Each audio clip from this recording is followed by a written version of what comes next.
Kind of forget that some of these guys are still free agents. I don't know. Weird to me, I guess. Anyway, we have 10 bargain bin NFL free agents who can still help NFL teams in 2024. Shout out to Bleacher Report for posting this. So, they do have us signing one of these players, and I'm going to tell you right now, I feel like there's somehow, some way, Bleacher Report's getting paid to try to market this guy to go back to the Bengals. Let's talk about the players. So the first player is Jamal Adams, okay? Jamal Adams, they said his best suitors are going to be the Baltimore Ravens and Seattle Seahawks. Now, this offseason, ironically enough, he actually did go and visit the Baltimore Ravens. He did not sign with them. In the end, it did not work out, but he actually did visit them, and they were interested at one time. Not sure they're still interested, but they were interested at one time. He's a guy that's interesting to me, mainly because of his injury concerns. He can't stay healthy. And usually when you can't stay healthy, players, teams aren't usually interested in picking you up because, you're more reliability than you are an actual true, guy they want out there. But with that being said, I think he still has a lot of football left to play in him. So he'll definitely join a team sometime this upcoming season, but I'm not sure what team that is, to be honest. Sorry, guys. Taking away my camera because I'm almost about to sneeze. I don't know why. Whenever I use my camera, I'm always about to sneeze. But he'll sign somewhere eventually. Next one is Kanan Alexander, who obviously played for the Squealers last year. He's another guy where, again, less than Jamal Adams, I will say. I think Kanan, he still has a lot of football left, but I don't know how much. And I don't know. Who do they have him going to? The Ravens or the Packers? Is this like just the top 10 players that the Ravens can sign? I could see him becoming a Green Bay Packer, though. I think he'd be a really good Green Bay Packer. I don't know if Baltimore would be interested because they do have the young guy, Trenton Simpson. They also have a couple other guys there, so I don't know if they'd be that interested. David Bakhtiari. Again, another guy who has injury concerns and has injury problems. I wouldn't mind picking him up as a backup to Orlando Brown. He would be strictly a backup on a know-nothing contract. Maybe potentially like a, Trent Brown type contract just in case we need him. But I'm going to guess that we're not the team that is interested, or that they're going to say interested. Kansas City Chiefs and the Cleveland Brownies. See, I don't know. Brownies... The thing about the Brownies is I don't think they need more offensive linemen that are injury prone. I really don't think they need more offensive linemen that are injury prone. I don't think so. The Chiefs I'm okay with just because if he does get hurt again, which again, I never want to see a player hurt. I don't care what team he's on. But if he does get hurt again, that would benefit us in some capacity. Stefan Gilmore. There are so many people who want us to pick him up. And I get it. I really do understand the concept of picking him up. Just because of the fact he's a veteran corner, he can still probably play at a mediocre high level. I just like our secondary now. And I don't think we need to go out there and get a 30-some-odd-year-old cornerback. I really don't. I think, he's like 34 years old?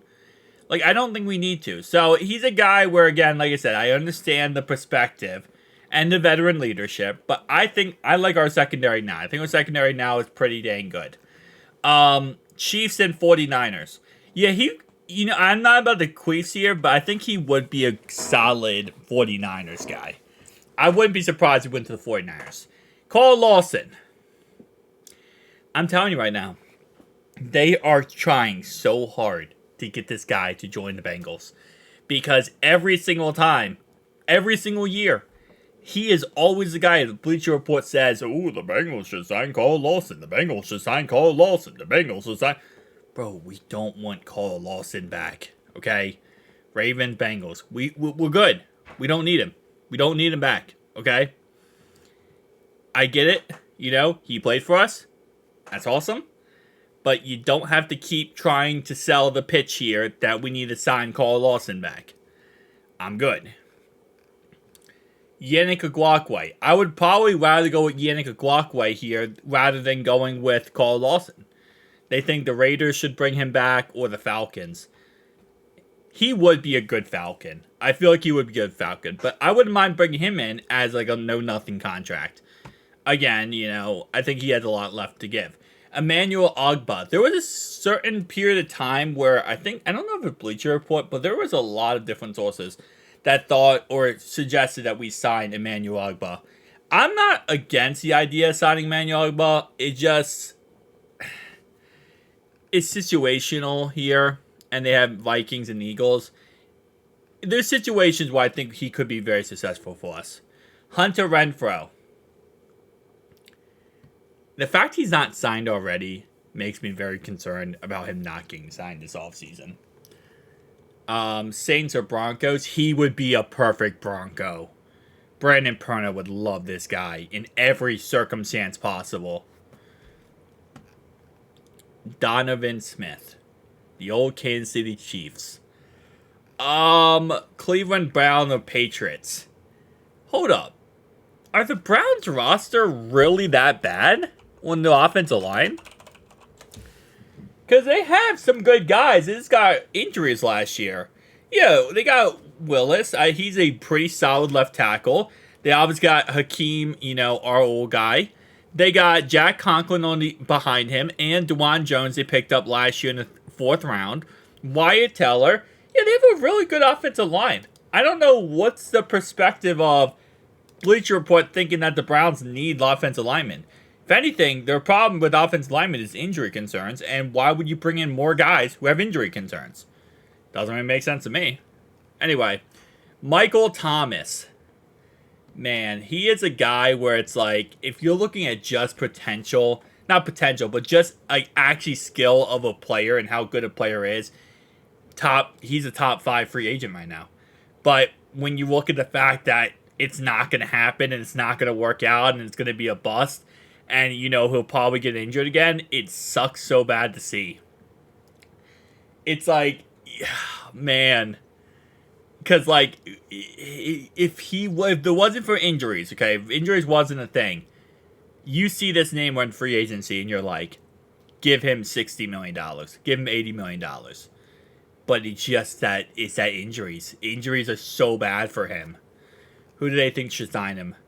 The Panthers or the Broncos? I feel like the Panthers are the best option there. And I don't love it, but I think he's a slant wide receiver. He's the slant man, right? So I think as an option for, as an option for Bryce Young as a slot veteran receiver, maybe makes a couple good catches this season, potentially. I don't even know if he would join that team, because if he joins the team, he probably wants to join a team to win a Super Bowl. And yeah, and Broncos or Panthers, I don't think are Super Bowl teams this year. But tell me down below your thoughts, opinions, guys. Who would